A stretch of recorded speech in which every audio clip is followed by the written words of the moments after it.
with me is Kimpaz for his first debut. Hey, man.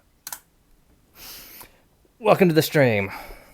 Thank you. I think I joined one time previously after like season 4 playoffs or something. Yeah, for post-game chat.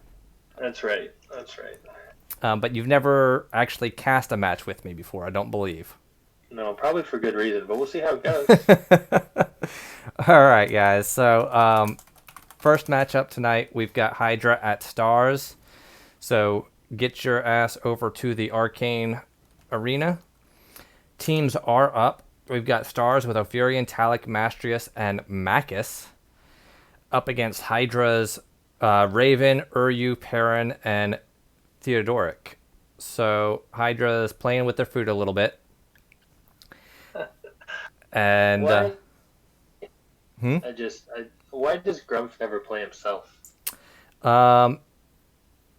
The reason is Warlocks. That's fair.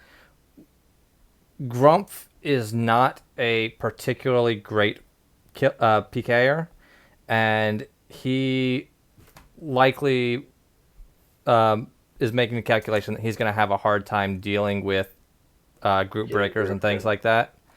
And I would assume that that's the reason we never see him. It's a bad season to be him with all these Warlocks being around. Which, yeah, because I mean, I love seeing him in there.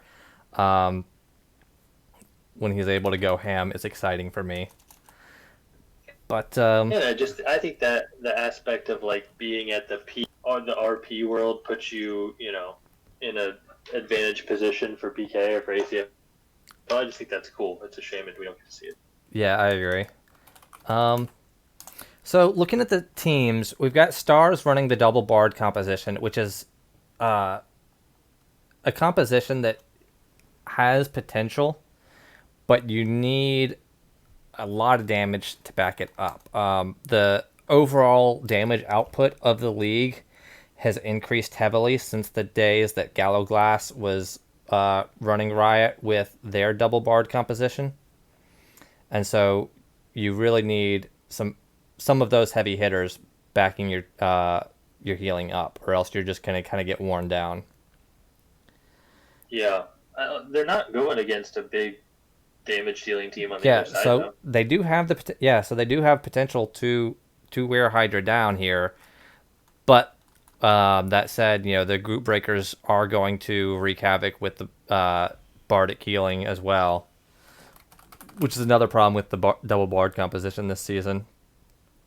Makes it way less efficient. I like Opherion. I don't remember playing past. I don't know if he's been in the league in past seasons, but he's pretty good. No, he at least that character. I don't know if he's been in the league with other characters, but definitely his first season with this character. I am a fan of aerial jongleurs. Obviously, I had Ardict on my team for a long time. I think there's potential in the class. I like jongleurs against hitter heavy teams. Weapon toss is super powerful in ACFL in particular.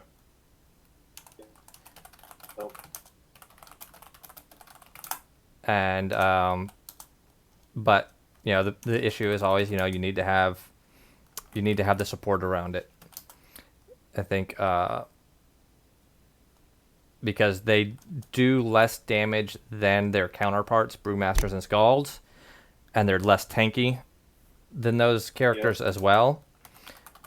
But they do have kind of there's a hidden factor to them, right? Which is that the fact that they can spam their weapon tosses kind of increases your team's damage output in a hidden way and decreases the enemy team's damage output in a hidden way. And it's really hard to factor that in when you're just looking at raw numbers. Doesn't hit the damn calc. Yep. So Hydra is sitting the Pixie and Sagarmore out of their... I mean, who else would it have been? Citalis isn't here tonight. I feel like he's been gone a decent amount. Possibly. Let me see who's. They're all in Viz now. Oh no, I have old alias. That's the problem. Well, I do like. I don't think. I've talked about this a bit before, but I think I definitely like trying to fit your benched, like your second stringers, into matches when you can. But this season seems so tight. Like, this seems dangerous from Hydra, giving up flags and against the weaker teams when you are in a position where you very realistically could be coming down to tiebreakers in multiple spots at the end of the season. Seems really, really dangerous to me. Yeah, they did it against us too, didn't they? Wasn't that them? I believe so. Yeah. It is an interesting and tactic. If we take a look, yeah, because they played Sneeze against us. Hydra at Hellhounds 14, and they dropped 2 flags to you, didn't they? Yeah, they dropped 2 flags to you. 2? Yeah. I'm looking at it now. Q note 14. I mean, I'll be honest. I appreciate getting the bench time. As somebody in, probably just me because I'm fairly competitive, it pisses me off. Like, it makes me really mad. And maybe that's the whole point, is to just try to discourage people on the other team. Yeah. But it is incredibly frustrating. Having to face the bench. Yeah, right. Like, you're not worth the A line. Yeah. Yeah. Not that these folks are the JV squad. I think in some cases they really are trying out different folks, figure out compatible lineups, because I think when you get into playoffs, it can be valuable to sort of throw a wild card out there at times. But it did feel like they were not necessarily doing that against us. Not taking you seriously. Well, there's somebody quested on the channel like right afterwards, like, oh, we wanted to make it competitive. It seems like it stormed away from my computer. Well, I'm glad you guys at least made him pay for it. Yeah, exactly. That would be poetic justice. So, let's see. I think we can expect Rave here to have his normal setup of gourds. Give me 1 second here.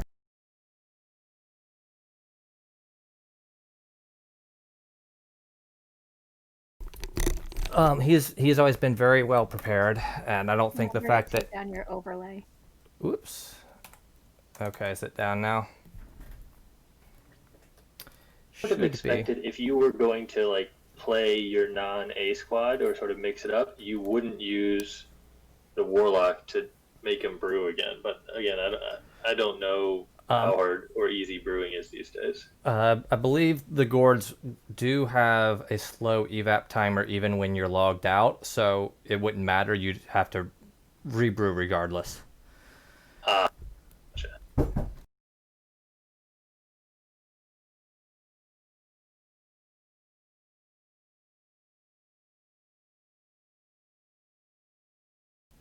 You also want to, potentially brew different things for different teams.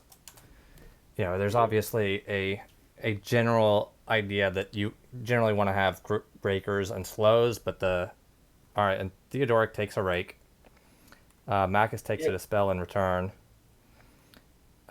There's certain gourds that you're going to want to have, but the exact distribution and things like that change from match to match. Lots of damage on the Talik. And Opherion does clear off a slow. All this fighting is happening over on the red side of the... So Hydra is... their flag is fairly well protected here. There's something to be said for some of the... We've seen a lot of dispels this year. I don't think they're getting that much attention, but people are trying to cast things this year more than I think in past. I mean, a lot of that comes down to there's there's a lot of people with imbue around, right? Like there's a bunch of warlocks with imbue gourds. Obviously, the druids have imbue. There's a fair number of characters that are more spellbait than typical. Yep. You know, there's some hobgoblins and orcs and things like that running around. So I think it's just a combination of things. You know, more imbues and more people trying to cast. I also think once you smite people, you turn them into, Yeah, absolutely. Either, like, They don't. I get smited and I start rescuing, and just Yeah, you don't have a choice. You know, you don't want to be throwing your mana out there and not doing any damage, so you get turned into kind of a dispel or E-drain bot for a bit. ooh, those double cone gourds. Yeah. And Theudoric's been without a weapon for a minute here. Talik's taking good damage. Maccus taking good damage as well. Man, the entire team is on Talik. He is really taking it.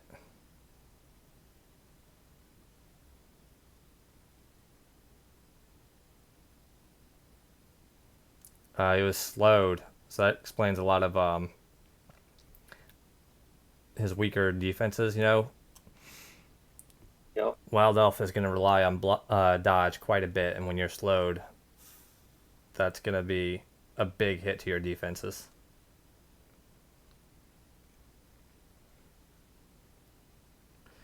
Somebody says they cannot Maccus there for a minute. see the stream. Okay. Apparently the stream has not been visible, so that's great. I'm having fun regardless. Kidding. Not a good product to put out. Jeez. They're all in white. Wow, Rave wasting a perfectly good create holy symbol gourd on the enemy. Alright. Star's working to regroup here.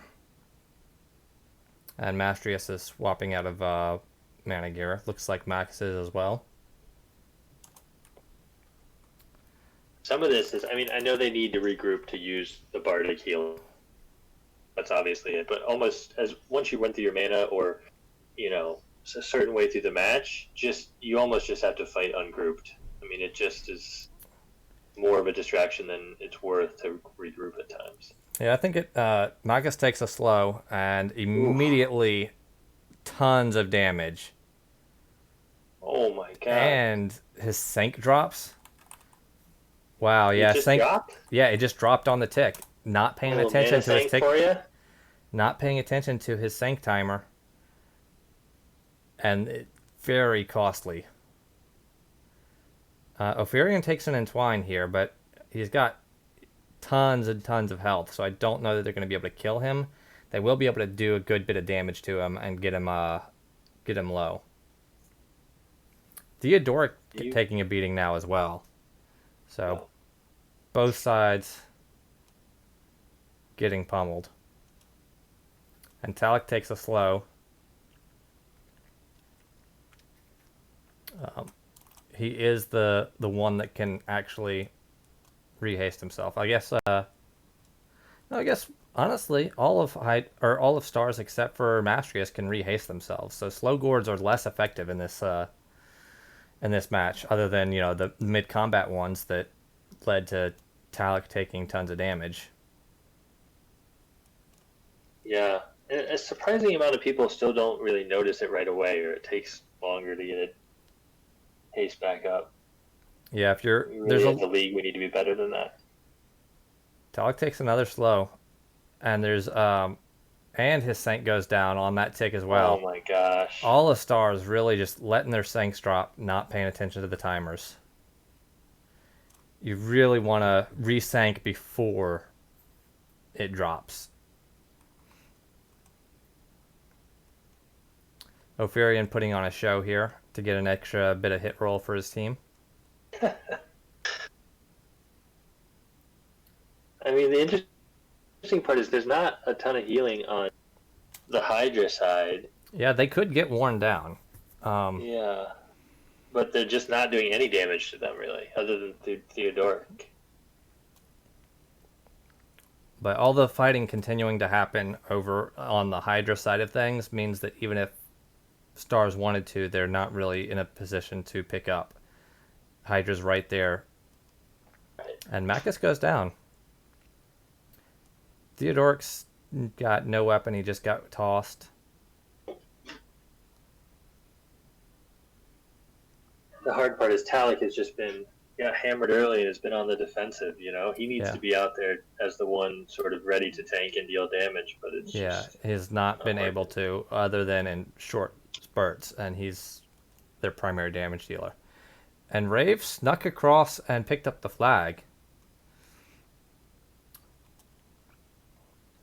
I think that's right. I mean, you're going to knock another kill in here soon. And definitely feels like the correct move. He's completely healthy. Still has tons of gourds. And this is the annoying thing that he does. You know, he's got tons of these mirror and false image gourds, and he's just like, move, quaff, and you walk in and he's got these fakes all over the arena. I mean, in reality, like, it should be, I mean, it's adds another step, but you just look for the one that's made it furthest across the field, sort of, but yeah. Well, as the match goes on, the images wander.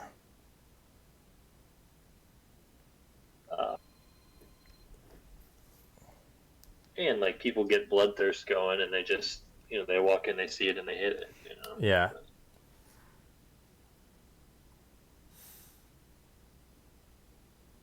Ooh, those chains.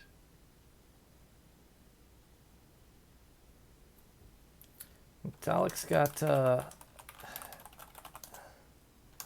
What is going on? Is Rave improved invised? Is what it looks like.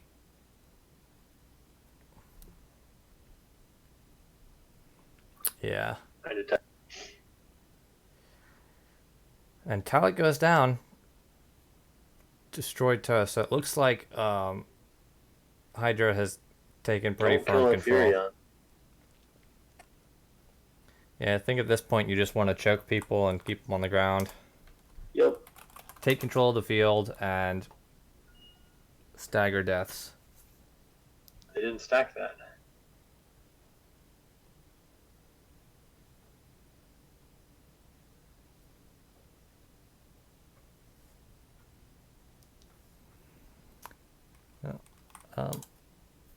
Might just be an issue of not having a good secondary carrier, right?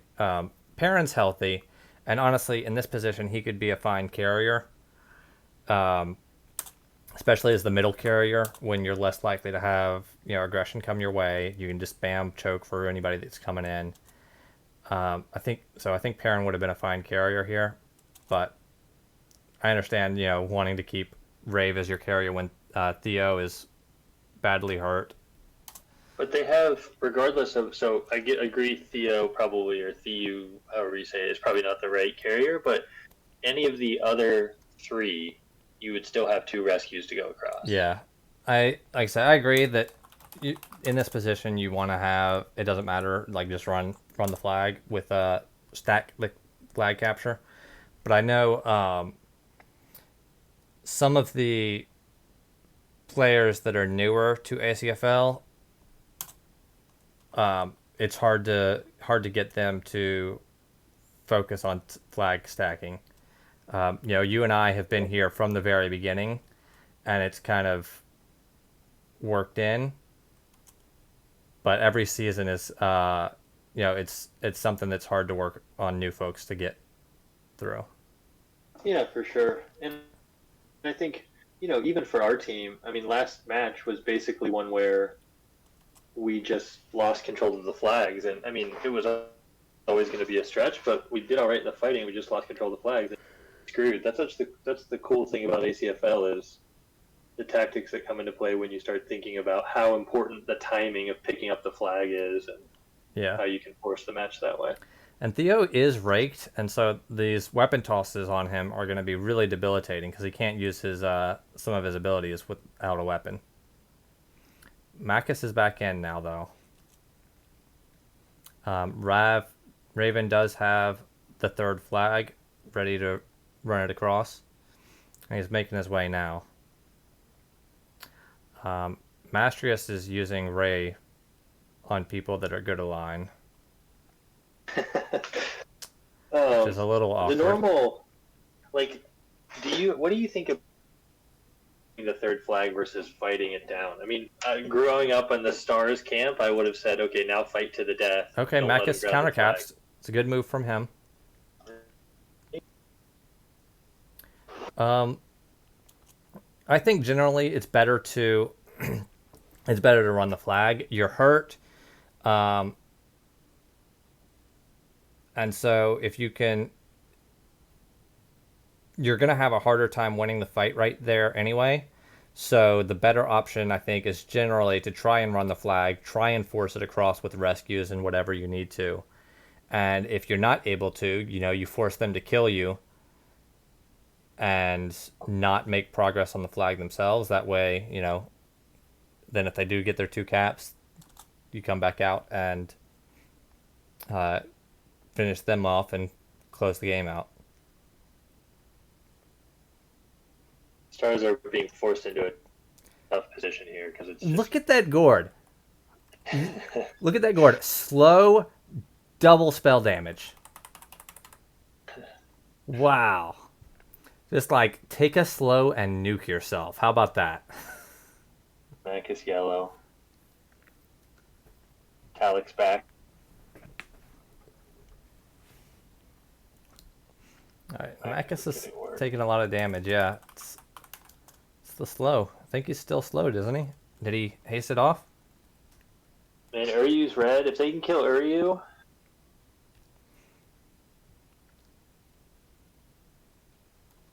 might have something. Opherion's got to survive. I mean, Opherion is... Well, he was on Uryu, and then he fled. Maccus drops down into red, and, Rave's nowhere near dying. Yep. Hydra's going to kill Maccus and walk Raven across. Maccus have a spirit? I don't believe so. They use an air elemental rescues versus the... Alright, and Maccus took a disarm there.